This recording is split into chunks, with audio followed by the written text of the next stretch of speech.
Muito bem, abra sua Bíblia no livro de Jó, capítulo 14.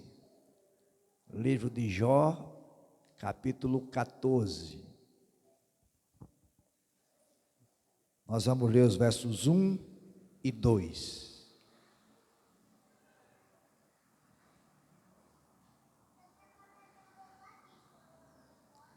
Jó 14, 1 e 2. Assim está escrito, a minha versão é a Nova Almeida atualizada.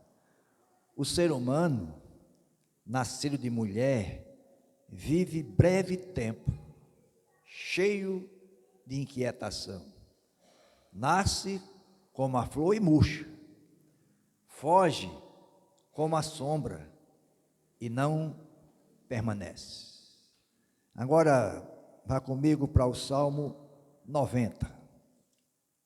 Salmo de número 90.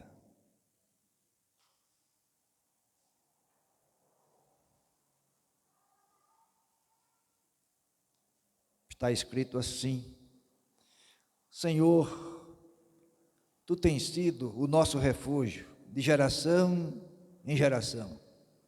Antes que os montes nascessem, Tu formastes a terra e o mundo, de eternidade a eternidade, Tu és Deus. Tu reduzes o ser humano ao pó e dizes: voltem ao pó, filho dos homens. Pois 1000 anos aos teus olhos são como o dia de ontem, que se foi, e como a vigília da noite. Tu os arrastas na torrente, são como um sono, são como a relva que floresce de madrugada viceja e floresce, à tarde murcha e seca. Pois somos consumidos pela tua ira, e pelo teu furor conturbados. Puseste as nossas iniquidades diante de ti, e sob a luz do teu rosto os nossos pecados ocultos. Pois todos os nossos dias se passam na tua ira, acabam-se os nossos anos como um breve pensamento. Os dias da nossa vida sobem a 70 anos, ou havendo vigor a 80. Neste caso, o melhor deles é canseira e enfado, porque tudo passa rapidamente e nós voamos. Quem conhece o poder da tua ira? E a tua cólera, segundo o temor que te é devido? Ensina-nos a contar os nossos dias, para que alcancemos coração sábio. Volta-te, Senhor, até quando estarás indignado? Tem compaixão dos teus servos, sacia-nos de manhã com a tua bondade, para que cantemos de júbilo e nos alegremos todos os nossos dias. Alegra-nos por tantos dias, quanto nos tens afligido, por tantos anos, quantos suportamos a adversidade. Aos teus servos apareçam as tuas obras, e a seus filhos a tua glória.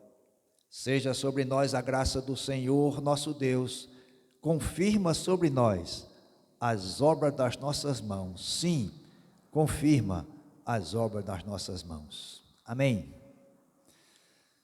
Quero nessa noite refletir um pouco sobre a brevidade da vida e a eternidade de Deus, ou a transitoriedade nossa e a eternidade de Deus.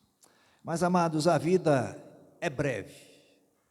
E Jó, no seu livro, capítulo 14, o escritor do livro de Jó, vai nos mostrar que a morte é implacável. Ela chega para todos.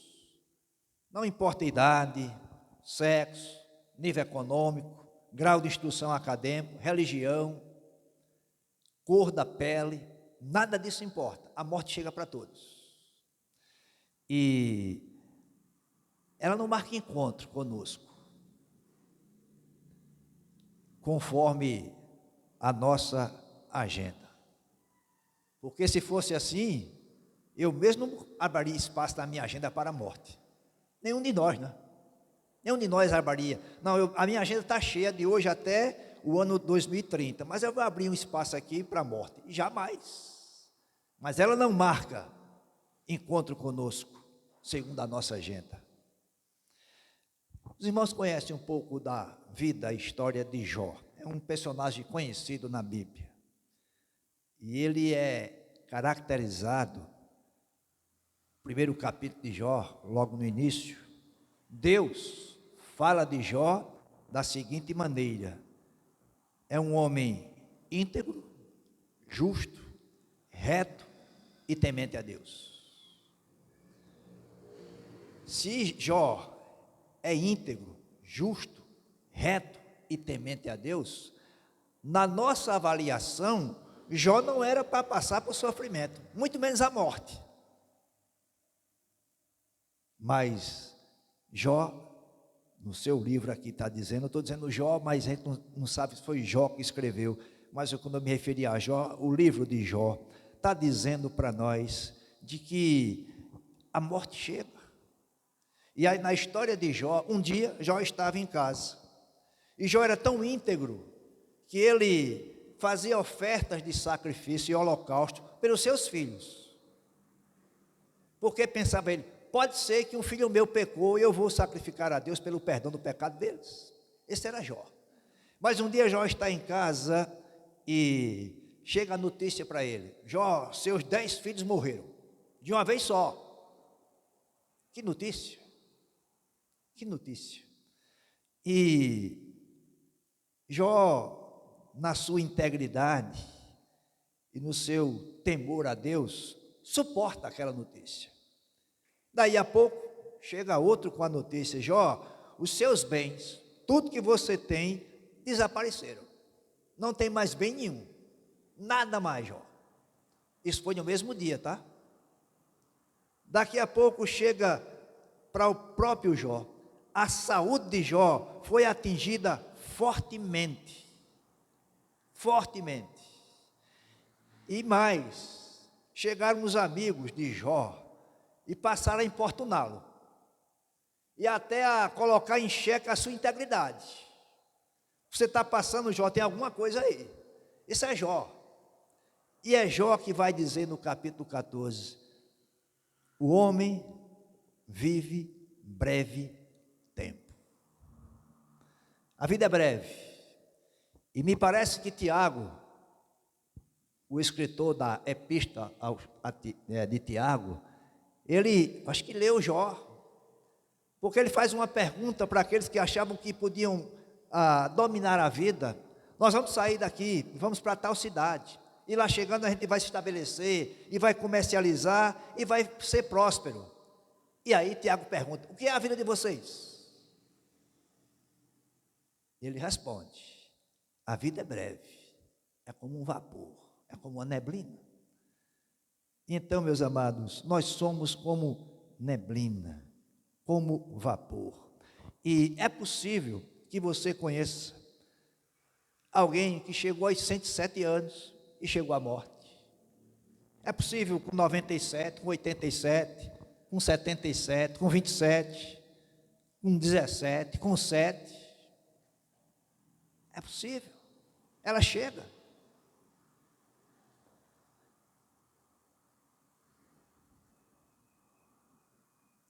É possível que ela chegue com 4 semanas de vida. É possível que ela chegue. Salomão, no seu livro de Eclesiastes, diz uma coisa importante para nós que a gente não enxerga muitas vezes. Ele diz que é melhor ir à casa onde há luto do que onde há um banquete. E alguém vai: como assim, Salomão? O banquete é muito melhor. Tem festa, tem comida, tem alegria. Lá na casa do luto só há luto e tristeza. E ele diz: pois naquela casa onde há luto se vê o fim de todos os homens. Ou seja, a brevidade da vida. E é isso que o livro de Jó está dizendo. O ser humano, nascido de mulher, vive breve tempo. Mas não para aí. Esse breve tempo é cheio de inquietação, diz o texto. Vive breve tempo, cheio de inquietação. Ou seja, nesse breve tempo da vida, nós somos afligidos, vivemos inquietações, dificuldades. tristezas, perdas. Mas é porque a gente esquece do que o nosso mestre falou: no mundo vocês vão ter aflições. A gente não gosta de aflição, a gente não gosta de tristeza, a gente não gosta de perdas, mas essa breve vida, esse breve tempo de vida, ainda é cheio de inquietação.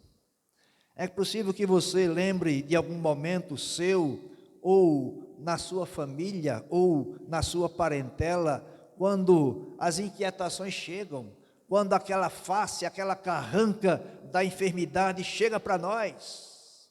Isso é inquietação demais. Mas, meus amados, na presença do Senhor, essa aflição, essas inquietações são dissipadas. O salmista, no salmo que nós expomos no final do ano, Salmo 121, diz: o meu socorro vem do Senhor, que fez o céu e a terra. E ele complementa: o Senhor vai guardar você de todo mal. Sabe por quê? Porque Ele guarda a nossa alma. Louvado seja o Senhor por isso. Então, meus amados, a vida é breve, é cheia de inquietação, e o livro de Jó ainda complementa. Essa vida nasce como uma flor e murcha. As flores, com toda a sua beleza e exuberância, têm um tempo de existência. Ela murcha.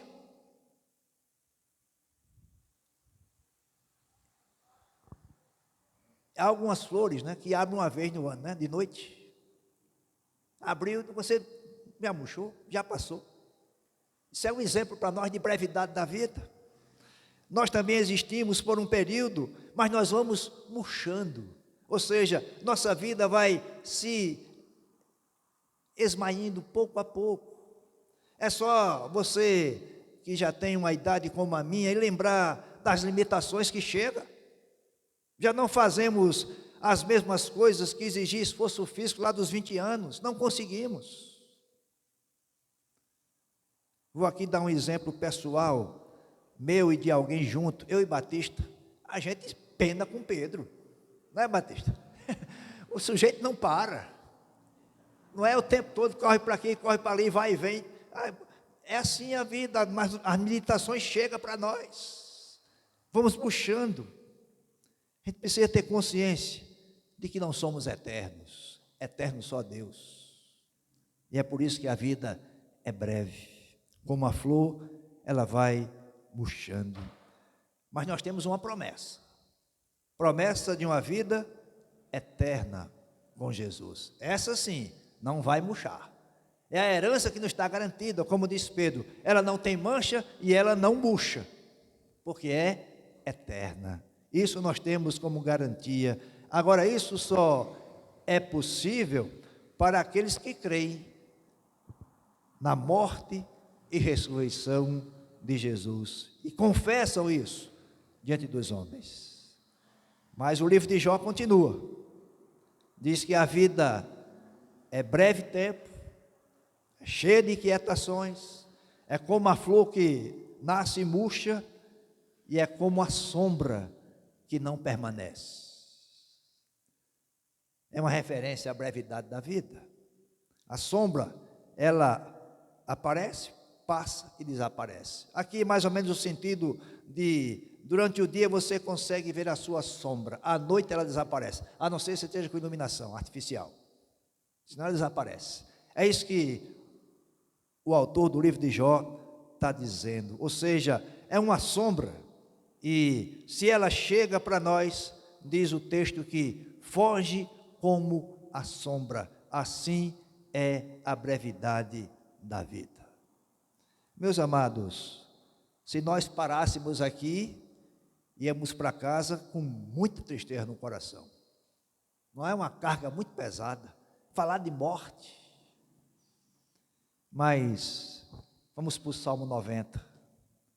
E aí sim, a gente vai ver o salmista Moisés, o autor desse salmo, provavelmente escrito na sua peregrinação pelo deserto, e Moisés escreve este salmo, falando da eternidade de Deus e da brevidade ou da transitoriedade do homem. Esse salmo nos leva a isso.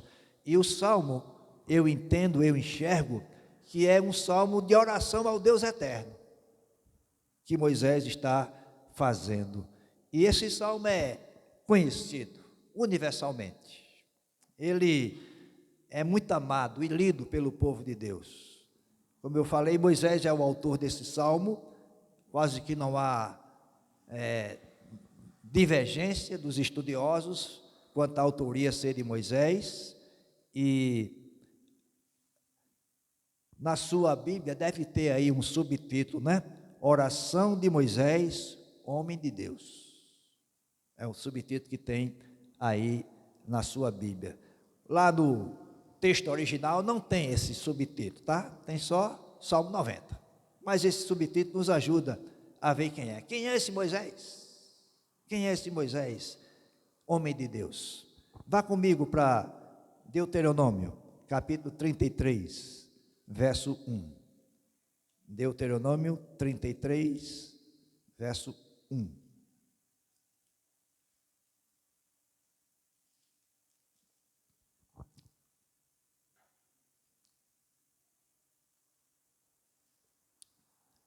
Veja o que diz: esta é a bênção que Moisés, homem de Deus, deu aos filhos de Israel antes de sua morte. Perceberam? O texto aqui de Deuteronômio, provavelmente não é Moisés que escreveu essa parte aqui, mas está falando dele. Moisés, homem de Deus. No livro de Josué, capítulo 14, Josué 14, e verso 6, vai falar dos filhos de Judá. Chegaram a Josué em Gilgal, e Caleb, filho de Jefoné, o quenezeu, lhe disse: você sabe o que o Senhor falou a Moisés, homem de Deus, em Cádiz Barneia, a respeito de mim e de você. Observaram?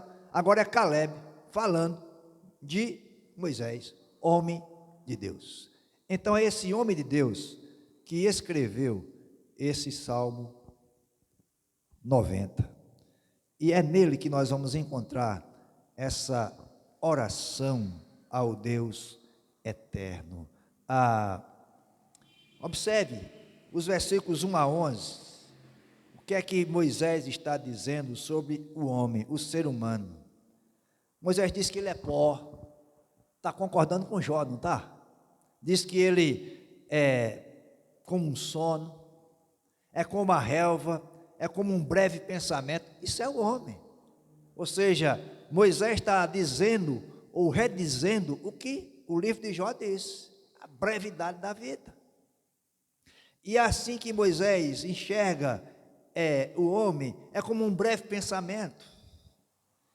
Ou seja, o homem é considerado como essas coisas passageiras, que aparecem e desaparecem rapidamente, como Tiago também concorda no texto que eu citei, Tiago 4, 13 e 14, é uma neblina, é um vapor.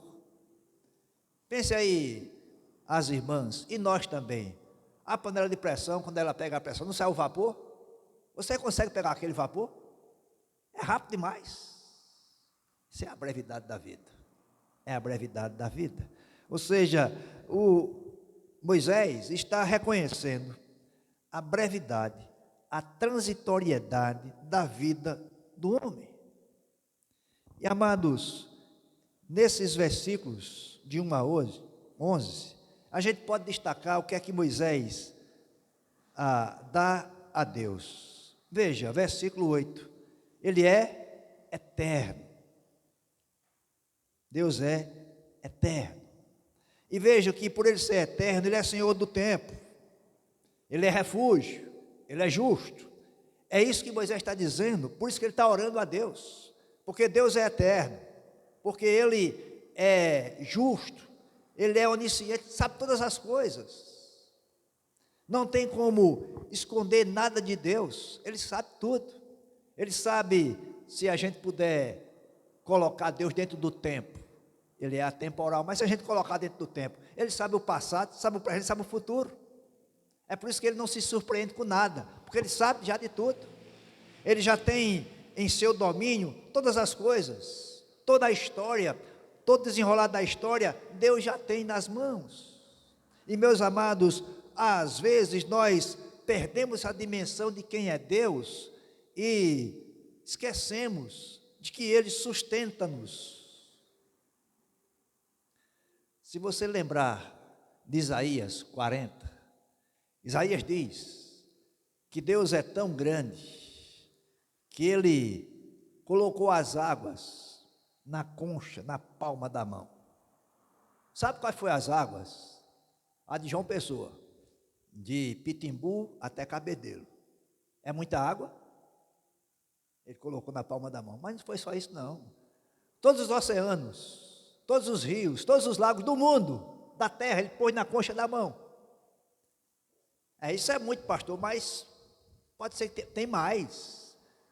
Ele mede o universo a palmos. É como se eu medisse aqui esse púlpito, 1 palmo, 2 palmos, 3 palmos. Ele mede o universo. O universo, a conta mais próxima, né, 14,5 bilhões, não é isso, Felipe?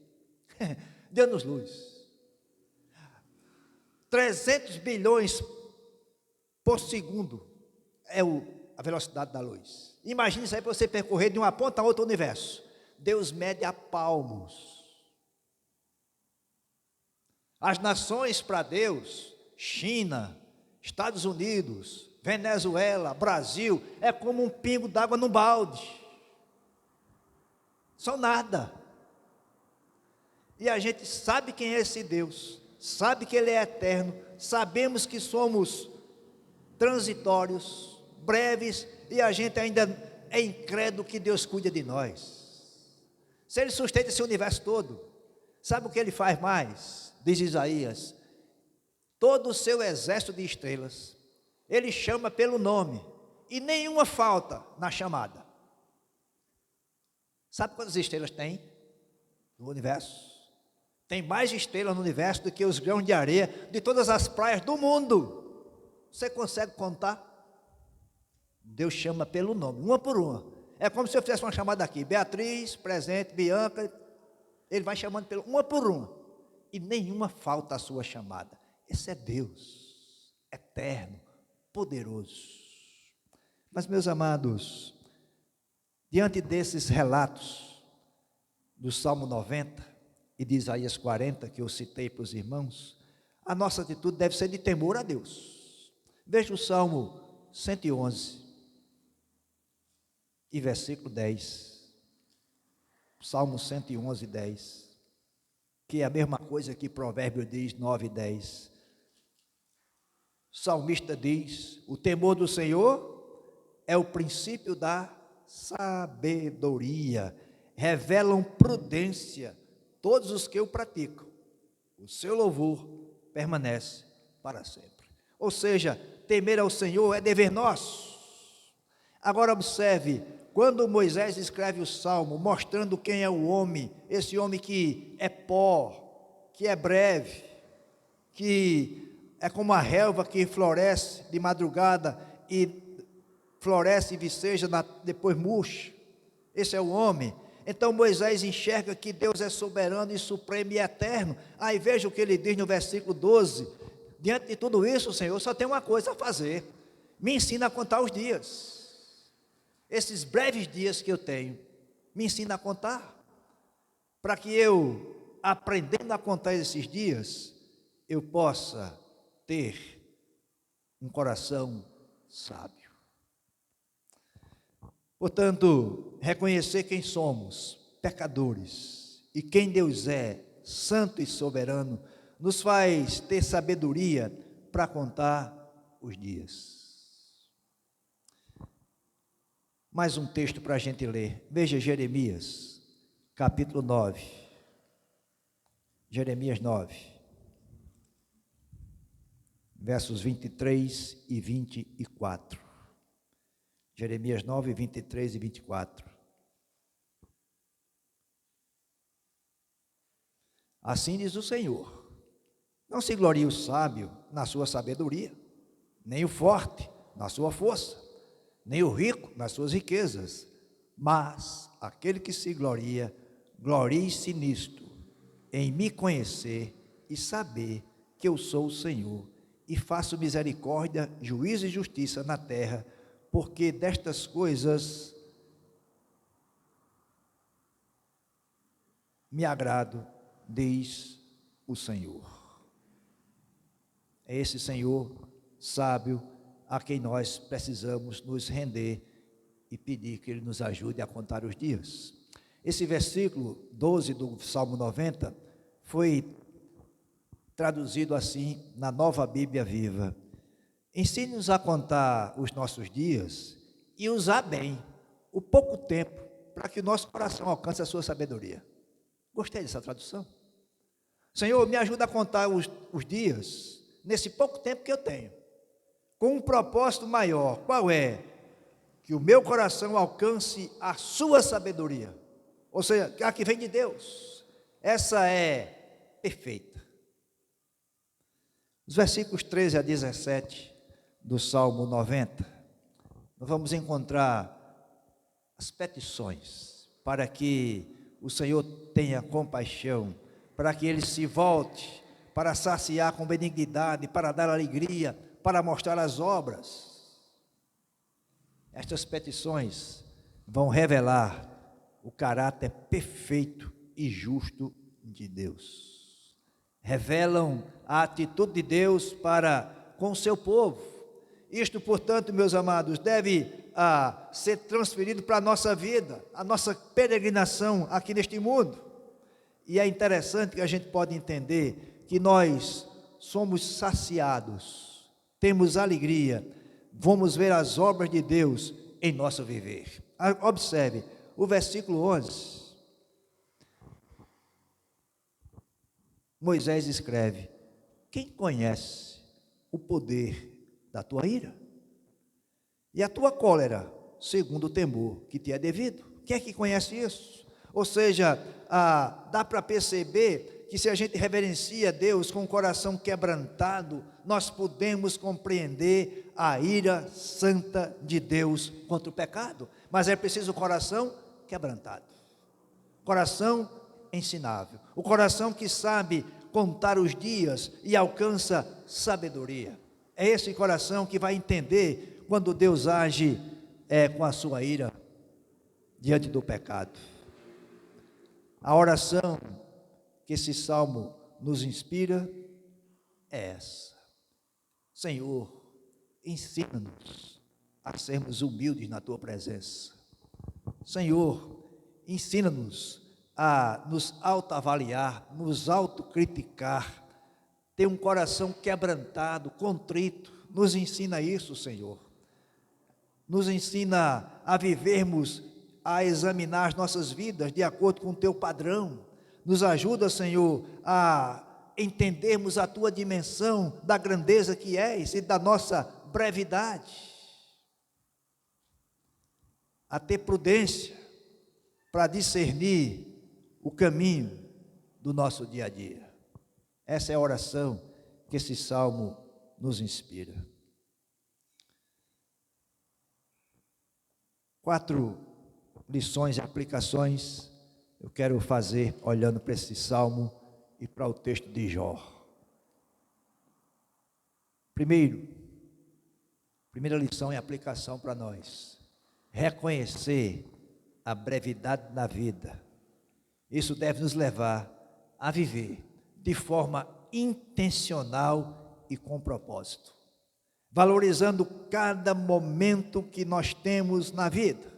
E, meus amados, os irmãos agora vão entender por que eu começo 2026 falando da brevidade da nossa vida, da eternidade de Deus. É para que a gente aproveite cada segundo desse ano, cada momento que temos. A gente está só vivendo uma questão cronológica. 2026, no nosso calendário romano, né? A gente segue o calendário que vem de Roma para nós ainda, mas é só uma questão cronológica. Aproveite o tempo, a vida é breve, muito breve, é como um vapor, é como a flor que nasce de manhã, de noite já murcha. Essa é a nossa vida. Então, a primeira lição para nós, e entender isso, é que a gente precisa olhar para a brevidade da vida e viver com propósito e valorizando cada momento da nossa vida. Segunda lição e aplicação para nós: o mais importante são as coisas espirituais e eternas. Essas devem ser valorizadas. As coisas terrenas são passageiras, são como o vapor, são como a sombra.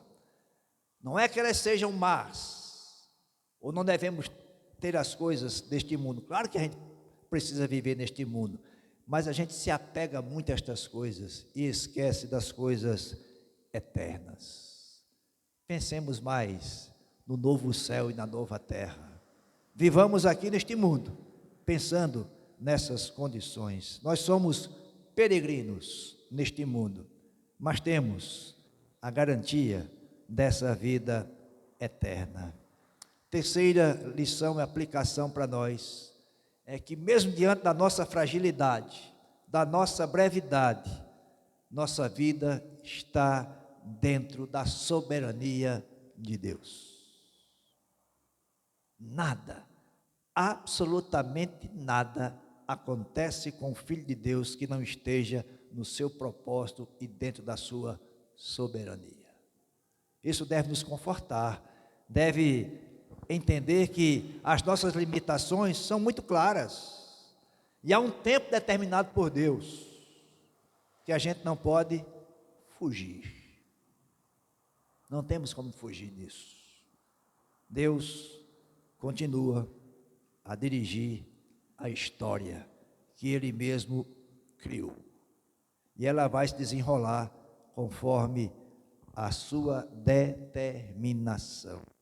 E aí a gente faz a pergunta: bom, se a vida é breve, se o que nos resta é seguirmos o princípio da soberania de Deus, nos moldar a isso, orar pedindo para que Ele nos ensine a ter um coração sábio, maleável, quebrantado, ensinável. Talvez você pergunte, como eu pergunto, como as pessoas podem perguntar, como o sábio perguntou: qual é a essência da vida? Qual é a essência da vida? Será que a essência da vida é ser famoso? Será que a essência da vida é ter muita riqueza? Será que a essência da vida é gozar os prazeres da carne? Será que a essência da vida é viver dias prazerosos e com muita prosperidade? A essas perguntas, Salomão sabe disso. Eu tive tudo isso eu tive na vida, mas vi que era apenas vaidade, era como correr atrás do vento. Então, Salomão, qual é a essência da vida? E ele responde, Eclesiastes, capítulo 12, versos 13 e 14, que eu resumo assim: a essência da vida é isso: tema a Deus e obedeça os seus mandamentos, porque foi para isso que nós fomos criados. Nós teremos que prestar contas a Deus de tudo o que fizermos e até daquilo que fizermos em segredo, seja bom ou seja mal. Nós vamos ter que prestar conta a Deus. Essa é a essência da vida: obedecer os mandamentos do Senhor e seguir os seus mandamentos. Foi para isso que nós fomos criados. E aí você pode perguntar: tá certo, pastor, eu aceito isso, eu reconheço realmente que essa é a essência da vida, mas quando eu tenho dúvidas, como é que eu vou prosseguir? Por onde eu vou caminhar? Você tem aqui para você o manual da vida, a Escritura, a revelação de Deus para nós. E é por isso que você, da Igreja Memorial e alguns outros, ligados a nós, estão recebendo diariamente uma reflexão, um devocional, uma meditação sobre a Bíblia, a palavra de Deus. Eu quero concluir com o que ela diz. Hebreus 4:12. Os irmãos sabem já, mas eu quero ler, para que você entenda a dimensão do que é essa palavra de Deus. Hebreus 4:12. Porque a palavra de Deus é viva e eficaz. E ela é mais cortante do que qualquer espada de 2 gumes.